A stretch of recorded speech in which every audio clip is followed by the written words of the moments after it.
হরে কৃষ্ণ কৃষ্ণ কৃষ্ণ হরে হরে। তো ভক্তবৃন্দগণ, আজকের ভিডিওটি রয়েছে 2026 সালের 29শে জুলাই, বাংলা 12ই শ্রাবণ পালিত হয়েছে গুরু পূর্ণিমা। বছরে তো মোট 12টি পূর্ণিমা আছে। কোনো পূর্ণিমায় আমরা সম্পদের জন্য মা লক্ষ্মীর আরাধনা করি, কোনো পূর্ণিমায় রঙের উৎসবে হোলি খেলি। কিন্তু আমাদের শাস্ত্র বলেছে এই 12টি পূর্ণিমার মধ্যে একটি পূর্ণিমা আছে যা অন্য সবগুলোর চেয়ে হাজার গুণ বেশি শক্তিশালী। আচ্ছা, ভেবে দেখেছেন কি কেন আষাঢ় মাসের গুরু পূর্ণিমাকে সমস্ত পূর্ণিমার রাজা বলা হয়েছে, যা আপনারা শ্রবণ করলে আপনার চোখ খুলে দেবে। নমস্কার ভক্তবৃন্দগণ, টাকা পয়সা ধন সম্পদ কিংবা উৎসব এইগুলো সবই সাময়িক, কিন্তু যে জিনিসটা আপনাকে শূন্য থেকে শিখরে নিয়ে যেতে পারে তা হলো সঠিক জ্ঞান বা পথ প্রদর্শন। আর এই জ্ঞান অর্জনের সবচেয়ে বড় মহাজাগতিক দিনটি হলো এই গুরু পূর্ণিমা, যেটি 2026 সালে 29শে জুলাই, বাংলা 12ই শ্রাবণ বুধবার এই শুভ দিনে পালিত হয়েছে। কিন্তু বিশেষ করে শ্রবণ করবেন, এই গুরু পূর্ণিমার দিন যদি আপনারা এই 3টি গাছের শিকড় ধারণ করতে পারেন তা অত্যন্ত শুভ হতে পারে আপনাদের জন্য। কারণ আপনাদের আগেই বলা হয়েছে এই 12টি পূর্ণিমার মধ্যে এমন একটি পূর্ণিমা আছে যা অন্য সবগুলোর চেয়ে হাজার গুণ বেশি শক্তিশালী বলেই মনে করা হয়। 12টি পূর্ণিমার মধ্যে এই আষাঢ় মাসের গুরু পূর্ণিমাকে সমস্ত পূর্ণিমার রাজা বলা হয়েছে। তাই এই রাজা পূর্ণিমার দিন আপনারা অবশ্যই এই 3টি গাছের শিকড় এই শুভ সময়ে যদি পরিধান করতে পারেন তাহলে আপনার পরিবারে সুখ সমৃদ্ধি এবং আপনার ভাগ্যের চমৎকার প্রদান অবশ্যই হবে। তাই বিশেষ করে শ্রবণ করবেন এই গুরু পূর্ণিমার দিন কোন কোন গাছের শিকড় আপনার হাতে পরিধান করবেন, কারণ বিষয়টি আপনার জন্য অত্যন্ত শুভ হতে চলেছে। কারণ জীবনে যতই অন্ধকার ঢেকে যাক না কেন, একজন গুরুর দেওয়া জ্ঞান ঠিক এইভাবে সমস্ত অন্ধকারে চির আলোয় পথ দেখাবে। অন্য কোনো পূর্ণিমায় প্রকৃতির এই অদ্ভুত বৈপরীত্য দেখা যায় না।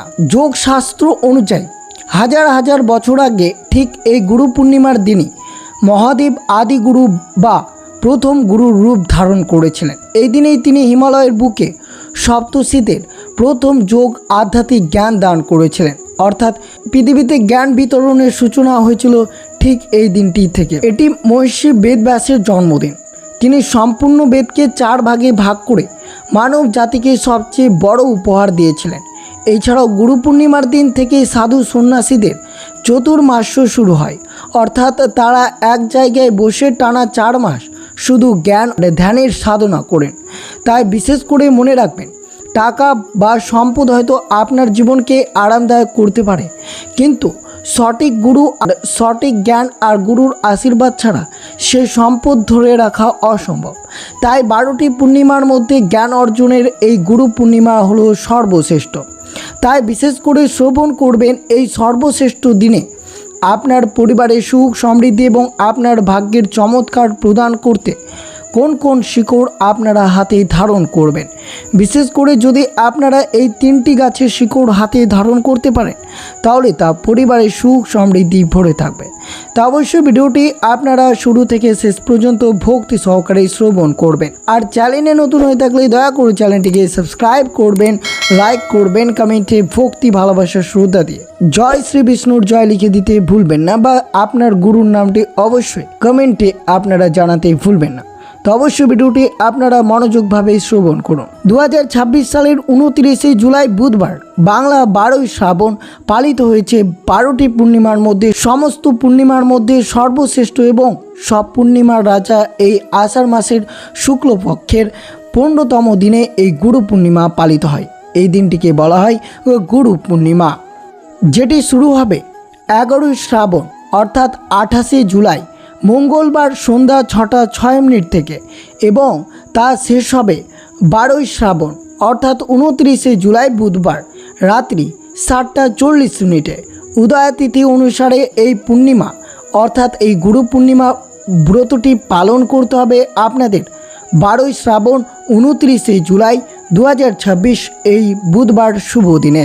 জ্যোতিষশাস্ত্র ও প্রাচীন আয়ুর্বেদ মতে এই দিনটি শুধু গুরুর আরাধনার দিন নয়, এই দিন মহাজাগতিক শক্তি এবং দেবগুরু বৃহস্পতির প্রভাব সবচেয়ে বেশি থাকে।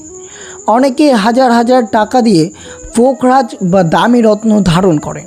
কিন্তু যাদের সে সামর্থ্য নেই তাদের জন্য প্রকৃতি দিয়েছে এমন 3টি গাছের শিকড় যা সঠিক নিয়মে এই গুরু পূর্ণিমার দিন ধারণ করলে আপনার জীবনের মোড় পুরোপুরি ঘুরে যেতে পারে। বিশেষ করে মনে রাখবেন, টাকা থাকলেও সঠিক জ্ঞান বা গুরুর কৃপা ছাড়া সেই টাকা কোনো কাজে আসে না। শিকড়গুলো আসলেই সেই জ্ঞান বা স্থিরতা বৃদ্ধি করে যা পরোক্ষভাবে জীবনের সব সমস্যা এমনকি আর্থিক সমস্যার সমাধান করে। সবাই বলেছে গুরু পূর্ণিমার দিন এই শিকড় ধারণ করলে আপনি অবশ্যই আপনার পরিবারের সুখ সমৃদ্ধি এবং আপনার চমৎকার প্রদান হবে, আপনার সব অভাব দূর হয়ে যাবে। কিন্তু আমি বলছি থামুন, গুরু পূর্ণিমা কোনো লটারি জেতার দিন নয়, শিকড়ই জাদুর কাঠি নয় যে ছোঁয়ালেই টাকা পড়বে।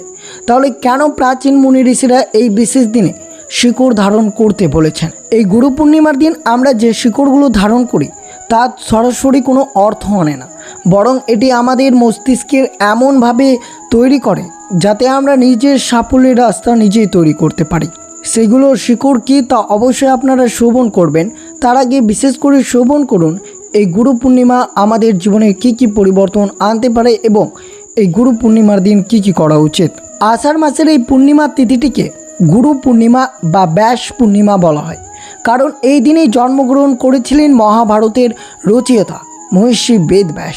গুরু পূর্ণিমার সংস্কৃত শব্দ হচ্ছে সেই অন্ধকারকে দূরীকরণ, অর্থাৎ যিনি আমাদের জীবনের অন্ধকার দূর করে আলোর পথ দেখান তিনি আমাদের গুরু।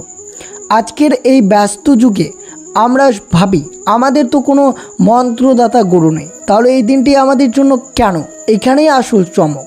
গুরু মানে শুধু গেরুয়া বসন পরা সাধু নয়, আপনার জীবনের প্রথম গুরু আপনার মা বাবা, সেই শিক্ষক যিনি আপনাকে অক্ষর চিনিয়েছে, কিংবা সেই বন্ধু যে আপনার খারাপ সময়ে সঠিক পরামর্শ দিয়েছে, তারা প্রত্যেকেই আপনার গুরু। এই দিনটি হলো তাদের প্রতি কৃতজ্ঞতা জানানোর দিন। ভাবুন, এই মানুষগুলো না থাকলে আজ আপনি কোথায় থাকতেন? বিশেষ করে তাই এই দিনটি আপনারা অবশ্যই আপনার বিপদের সময় যে সকল গুরু রয়েছে তাদের অবশ্যই শ্রদ্ধা জানানোর দিন। একবার চোখ বন্ধ করে ভাবুন তো, জীবনের সবচেয়ে কঠিন সময়ে যখন সব রাস্তা বন্ধ মনে হচ্ছিল তখন ঠিক কে আপনাকে সঠিক পথ দেখিয়েছিল? আপনার মা বাবা, কোনো প্রিয় শিক্ষক, নাকি কাছের কোনো বন্ধু? আজ গুরু পূর্ণিমা তাদের এই নিঃস্বার্থ অবদানের গল্পই আমরা জানব। কিন্তু তার আগে অবশ্যই বিশেষ করে সাধু সন্ন্যাসীরা এই বিশেষ দিন অর্থাৎ সর্বশ্রেষ্ঠ দিন অর্থাৎ গুরু পূর্ণিমার দিন বিশেষ করে এই 3টি শিকড়ের কথা তুলে ধরা হয়েছে, যে শিকড়গুলো ধারণ করলে আপনার জীবনের মোড় ঘুরে যেতে পারে। তাই এই শিকড়গুলো আজ যাই গুরু পূর্ণিমার দিন ধারণ করলে আপনার জীবনে মিরাক্কেল ঘটতে পারে। প্রথম শিকড়টি কলা গাছের মূল। জ্যোতিষশাস্ত্রে কলা গাছকে দেবগুরু বৃহস্পতির প্রতীক মানা হয়। আপনার যদি প্রচুর টাকা রোজগার করার পরেও টাকা না টেকে বা ব্যবসায় বারবার লোকসান হয়, তবে এই শিকড় জাদুর মতো কাজ করে। যে ছাত্রছাত্রীদের পড়াশোনার মন বসছে না বা যারা চাকরি পরীক্ষায় বারবার ব্যর্থ হচ্ছেন তাদের জন্য এটি মনোযোগ এবং আত্মবিশ্বাসী বাড়ায়। যাদের বিয়েতে অকারণে দেরি হচ্ছে বা বাধা আসে তাদের জন্য এই শিকড় অত্যন্ত শুভ। কিভাবে ধারণ করবেন এই গুরু পূর্ণিমার দিন? যেহেতু 2026 সালের 29শে জুলাই বুধবার পালিত হয়েছে এই গুরু পূর্ণিমা, তাই গুরু পূর্ণিমার সকালে স্নান করে একটুখানি কলা গাছের শিকড় তুলে গঙ্গা জল বা পরিষ্কার জলে ধুয়ে নেবেন। এরপর একটি হলুদ সুতোয় বেঁধে ডান হাতে বা গলায় ধারণ করবেন। অবশ্যই মহিলারা বাম হাতে ধারণ করবেন এই শুভ দিন। দ্বিতীয় শিকড়টি রয়েছে অশ্বগন্ধা বা অনন্তমূল। দ্বিতীয় শিকড়টি জাদুকারী শিকড় নামে পরিচিত। আজকের এই মানসিক চাপের যুগে এটি একটি মহা ঔষধ। কথায় কথায় রেগে যাওয়া, ভয় পাওয়া বা অতিরিক্ত দুশ্চিন্তা কমানোর জন্য এই গুরু পূর্ণিমার দিন অনন্তমূল বা অশ্বগন্ধা ধারণ করা খুবই উপকারী। এটি আপনার স্নায়ুকে শান্ত রাখে। অনেকেই মনে হয় তাদের ওপর কারো খারাপ নজর লেগেছে বা নেগেটিভ এনার্জি কাজ করছে। এই শিকড় আপনার চারপাশে একটি পজিটিভ সুরক্ষা বলয় তৈরি করে। এটি আপনার ভেতরে এনার্জি লেভেলকে বাড়িয়ে আপনাকে সারাদিন চনমনে থাকতে সাহায্য করবে। অনন্তমূলের একটি ছোট টুকরো লাল বা হলুদ সুতো দিয়ে পেঁচিয়ে আপনার ডান বাহুতে ধারণ করতে পারেন, তা অত্যন্ত শুভ হতে পারে। তৃতীয় এবং অত্যন্ত সহজলভ্য জিনিসটি হলো কাঁচা হলুদের কাঠ। হলুদকে আয়ুর্বেদ এবং হিন্দু ধর্মের সবচেয়ে পবিত্র এবং শুভ বলে মনে করা হয়। বিশেষ করে মনে রাখবেন, হলুদ সরাসরি বৃহস্পতি গ্রহকে শক্তিশালী করে। এটি আপনার জীবনে আটকে থাকা ভালো কাজগুলোকে দ্রুত সম্পূর্ণ করতে সাহায্য করে।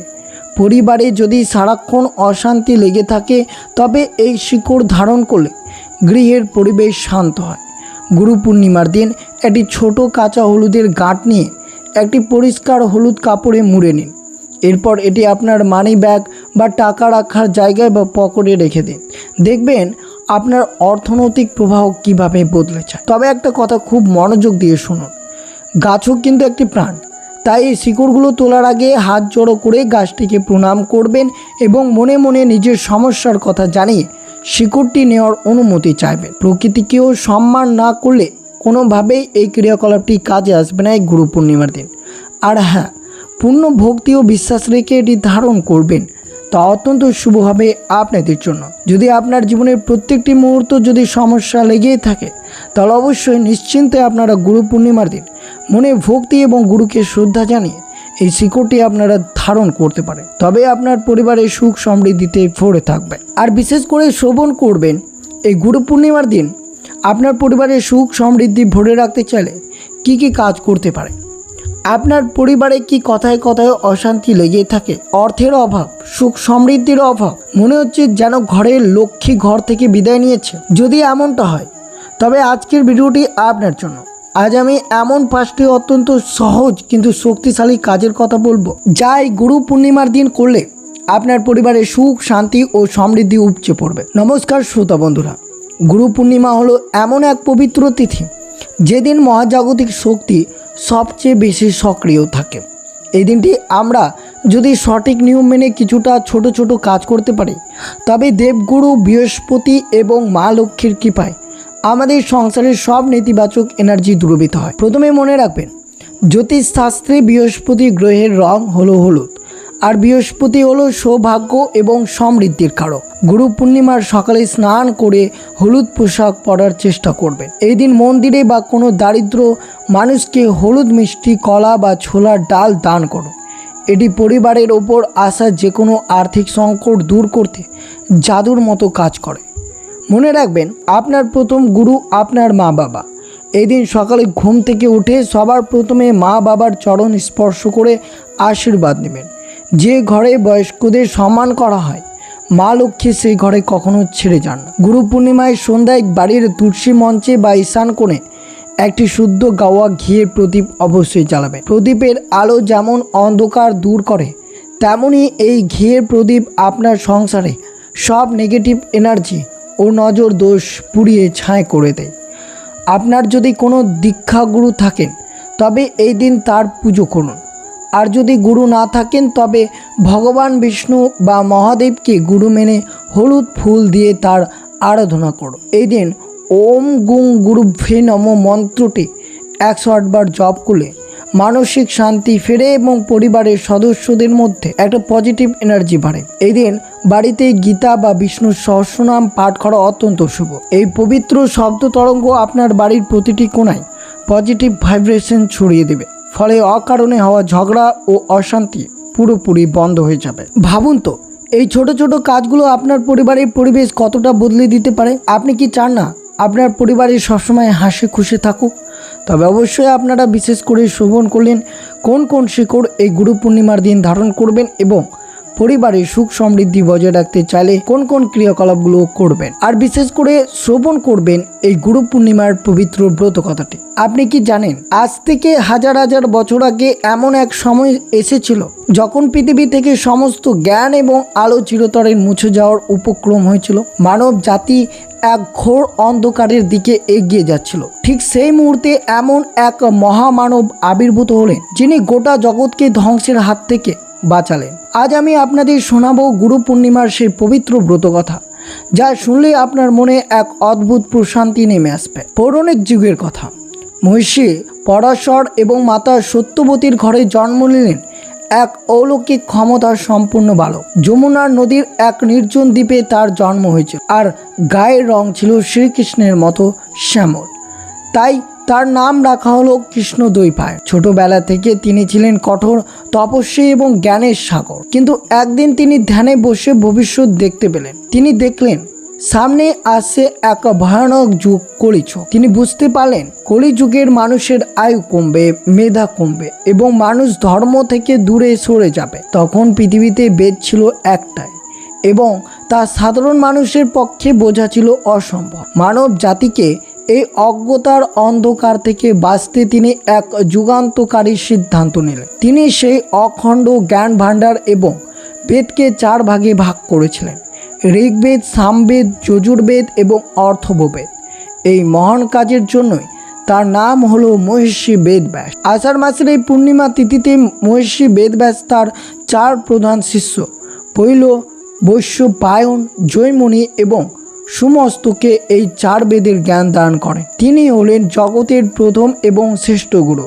তার এই অসীম করুণার জন্য এই দিনটিকে ব্যাস পূর্ণিমা বা গুরু পূর্ণিমা হিসেবে পালন করা হয়। এই পুণ্যতিথিতে যে ব্যক্তি গুরুর আরাধনা করেন এবং এই ব্রতকথা শ্রবণ করেন, তার জীবনের সমস্ত অন্ধকার দূর হয়ে যায় এবং সংসারে সুখ শান্তি বিরাজ করে। গুরু পূর্ণিমার সকালে শুদ্ধ বস্ত্রে স্নান করে একটি পিতল বা তামার পাত্রে ফুল, চন্দন, জল নিয়ে ইষ্ট দেবতা বা গুরুর স্মরণ করতে হয়। যদি আপনার কোনো দীক্ষা গুরু না থাকেন, তবে মহাদেব বা ভগবান বিষ্ণুকে গুরু মেনে এই ব্রত কথা পাঠ বা শ্রবণ করুন। শেষে একটি ঘিয়ের প্রদীপ জ্বালিয়ে আরতি করুন। বিশ্বাস করুন, পূর্ণ ভক্তি নিয়ে এই ব্রত করলে আপনার জীবনের যে কোনো বড় বাধা নিমিষেই কেটে যাবে। তো এই ছিল গুরু পূর্ণিমার ব্রত কথাটি, যেটি আপনাদের সাথে তুলে ধরা হলো। আর বিশেষ করে শ্রবণ করলেন আপনারা কোন কোন শিকড় হাতে ধারণ করবেন এই গুরু পূর্ণিমার দিন। তো এই ছিল ভিডিওটি ভালো লাগলে অবশ্যই চ্যানেলটিকে সাবস্ক্রাইব করবেন, লাইক করবেন, কমেন্টে ভক্তি, ভালোবাসা, শ্রদ্ধা দিয়ে জয় শ্রী বিষ্ণুর জয় বা জয় শ্রীকৃষ্ণের জয় লিখে দিতে ভুলবেন না এই শুভ দিনটিতে। আর অবশ্যই আপনারা কমেন্টে আপনার গুরুর নামটি লিখে যেতে ভুলবেন না। সুস্থ থাকবেন, সতর্ক থাকবেন। জয় শ্রীকৃষ্ণ। রাধে রাধে।